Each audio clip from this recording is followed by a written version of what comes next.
Yo lo que voy a hacer es unos cuantos comentarios en el tiempo, espero que se me ha asignado, espero que no me pase demasiado.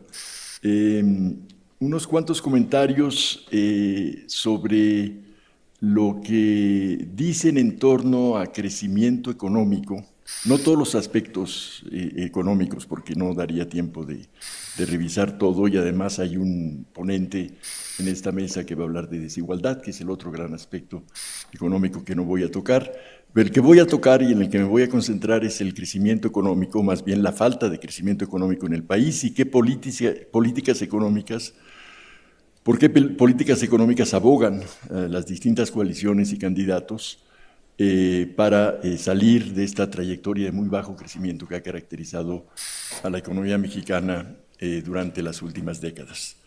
Me voy a basar en lo que son las plataformas electorales y programas de gobierno de las coaliciones y candidatos, tal y como los registraron ante el INE, más que meterme en lo que se está diciendo ahorita en las campañas.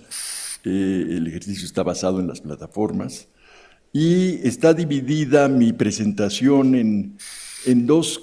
Es decir, a la hora de leer esas plataformas, las leí con dos conjuntos de preguntas en mente. Un primer conjunto de preguntas, que va a ser la primera parte de mi presentación, se refieren al diagnóstico que hacen las distintas coaliciones y candidatos de por qué llevamos ya más de 30 años en una trayectoria de bajo crecimiento, qué pasó con las reformas estructurales del Pacto por México de principios de este gobierno, por qué no aceleraron el crecimiento. Es decir, ¿qué diagnóstico hacen del porqué del bajo crecimiento económico? Y en segundo lugar, ¿qué hacer para crecer? Ese es el segundo conjunto de preguntas. ¿Qué es lo que hay que hacer distinto de lo que se ha hecho? ¿Cuáles son las convergencias y divergencias entre los distintos planteamientos que hacen los candidatos? Y sobre todo, ¿cuáles son los temas descuidados o de plano ausentes que deberían formar parte de la agenda del crecimiento económico? Como voy a tratar de dejarlo claro, estos dos conjuntos de preguntas están íntimamente relacionados, y voy a argumentar al final de la exposición que las debilidades de los diagnósticos conducen y se ven afectados por precisamente las ausencias que destacan en los distintos documentos. Dicho de otro modo, la falta de un buen diagnóstico lleva a la ausencia de aspectos importantes en la agenda del crecimiento. Antes de empezar, vale la pena tener en mente que, aunque en ninguno de los planteamientos el desempeño de la economía en términos de crecimiento se considera satisfactorio, este tema no tiene el mismo lugar de prominencia en los distintos programas. Por ejemplo, el del PRI Verde Panal destaca algunos logros del actual gobierno y parece el menos insatisfecho con el desempeño reciente. Para el Frente, México sufre de tres problemas principales: desigualdad, inseguridad y corrupción, que no incluyen, como pueden verlo, directamente al tema del estancamiento económico. La coalición Morena PSPT enfatiza, en cambio, explícitamente en la introducción la necesidad de generar políticas públicas que permitan al país romper la inercia de bajo crecimiento económico de los últimos 35 años, que estoy citando textualmente. Bueno, entonces, ¿qué se dice sobre el diagnóstico? No es fácil encontrar en los documentos respuestas claras y precisas al primer conjunto de preguntas que hice sobre el diagnóstico.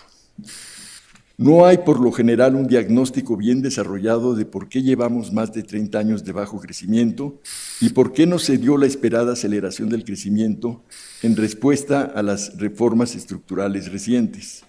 Veamos algunos ejemplos. En el documento de Morena se incluye, a diferencia de otros documentos, una ilustración cuantitativa bien hecha del bajo crecimiento desde principios de los 90 y una comparación de México en el mundo en este aspecto.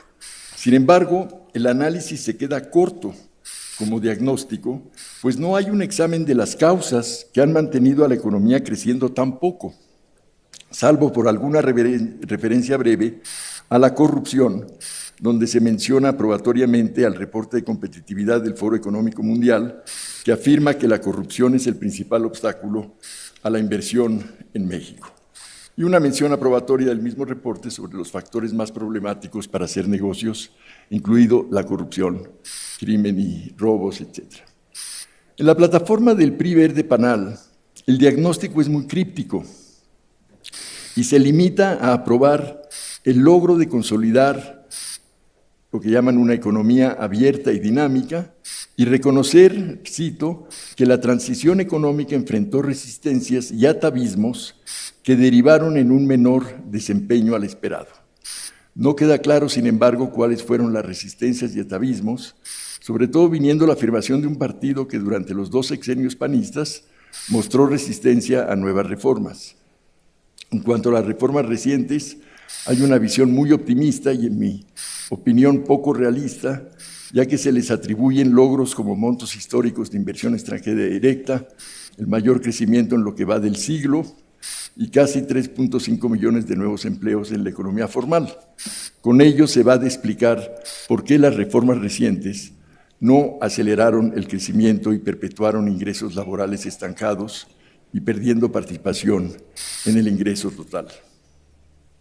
En el documento del Frente por México, el planteamiento introductorio tampoco presenta un diagnóstico sobre el por qué no se ha alcanzado un alto crecimiento, aunque deja mucho más claro que el del PRI que los resultados han sido muy poco satisfactorios. Se afirma, por ejemplo, que los esfuerzos del Estado para mejorar las condiciones económicas de la gran mayoría de la población han fracasado. También es el más enfático en que para erradicar la pobreza y recuperar el poder adquisitivo del salario, el país requiere una política de crecimiento económico sostenido que se vincula con una fuerte crítica a lo poco que se ha logrado en política social. El documento de Margarita Zavala tampoco contiene un diagnóstico explícito de por qué hemos crecido tan poco, aunque implícitamente, al hablar de las condiciones para crecer más, deja entender que los problemas han sido el desorden de las finanzas públicas, una regulación excesiva, falta de inversión en la gente y una insuficiente inversión en infraestructura. El problema es que estas causas supuestas no se vinculan no hay una concordancia con las acciones propuestas más adelante. Bueno, déjeme pasar a el qué hacer. ¿Cuáles son las políticas económicas por las que se abogan para acelerar el crecimiento económico? En lo que concierne a qué hacer, me da la impresión de que los planteamientos se orientan en general hacia las características que debería tener el crecimiento futuro, más que a qué hacer exactamente para alcanzar un alto crecimiento económico, ante el fracaso hasta ahora para lograrlo. Es decir, se orientan, por ejemplo, a que el crecimiento debe ser incluyente, ecológicamente sostenible y preservar los equilibrios macroeconómicos. Sobre estos 3 aspectos abundan todos los documentos enormemente, de que, de nuevo, el crecimiento debe ser incluyente, sostenible y con equilibrio macroeconómico. También hay bastante consenso en ciertas acciones necesarias para crecer. Los 4 documentos enfatizan la necesidad, por ejemplo, de mayor inversión en infraestructura, promoción del turismo, en algunos casos como motor del crecimiento, como en Zavala y el PRI Verde Panal,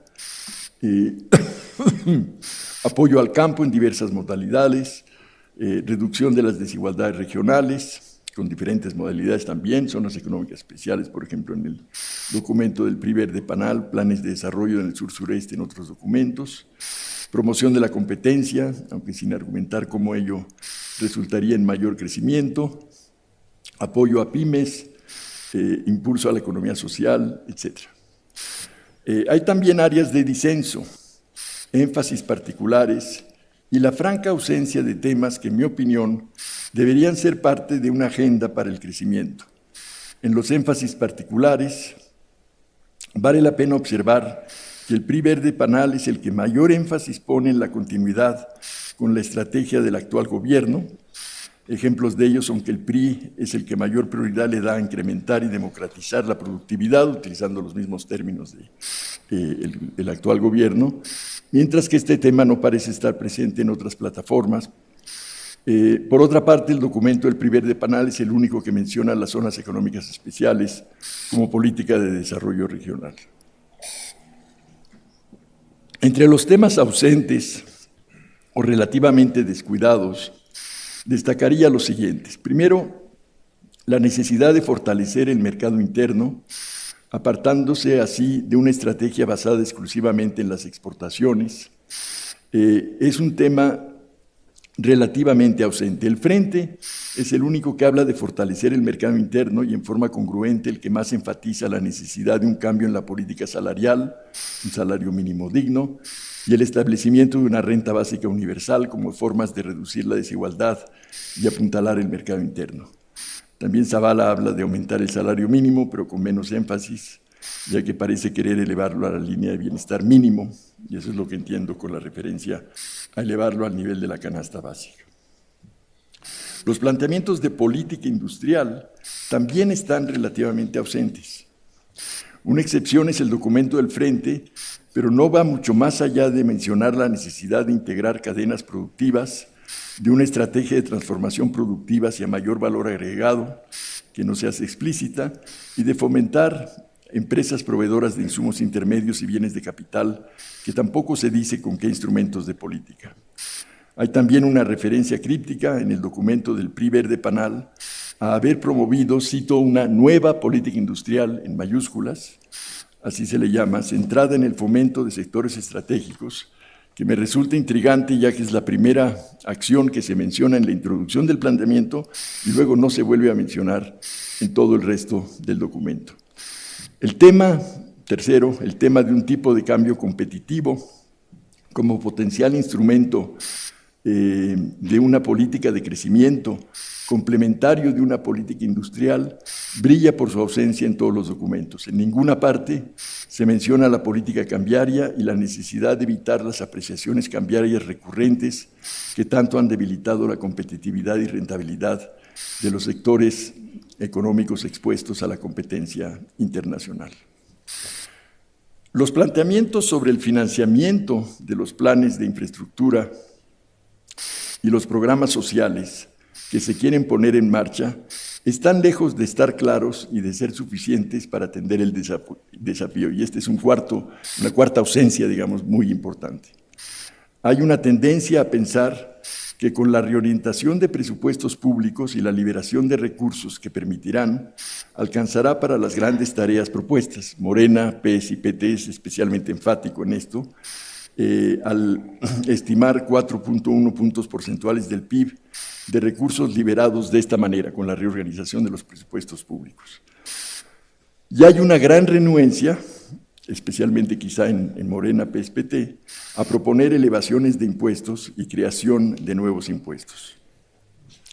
Es significativo, irónico un poco, que la única propuesta concreta de nuevo impuesto en todas las plataformas es la del impuesto a la herencia en el programa de Margarita Zavala, que por deseable que sea, es claramente insuficiente para la magnitud de los proyectos propuestos.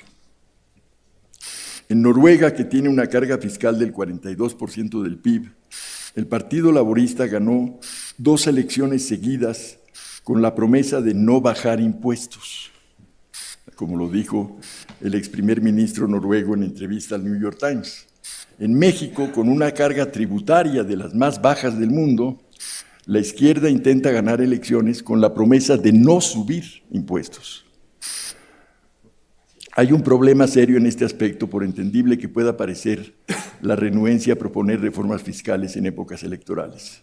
Sería una pena perder la oportunidad de tener un debate nacional, franco, abierto y democrático, en torno a la bajísima e inequitativa carga fiscal que impide al Estado cumplir con las tareas del desarrollo del país.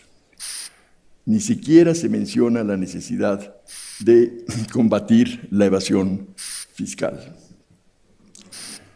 Los 2 últimos temas, para concluir, sobre el tipo de cambio y la política fiscal, se vinculan estrechamente con lo que es quizá la mayor de las ausencias en los documentos, la de un análisis crítico de las políticas macroeconómicas, fiscal, monetaria y cambiaria, seguidas en el pasado reciente, y de una propuesta alternativa de política macroeconómica que debería de incluir entre sus pilares principales una reforma fiscal redistributiva y generadora de ingresos públicos y una política monetaria y cambiaria orientada hacia el crecimiento. Esta ausencia en los documentos es precisamente lo que explica la debilidad de sus diagnósticos, ya que la falta de crecimiento en el país durante las últimas 3 décadas se vincula precisamente con las políticas macroeconómicas seguidas. Muchas gracias.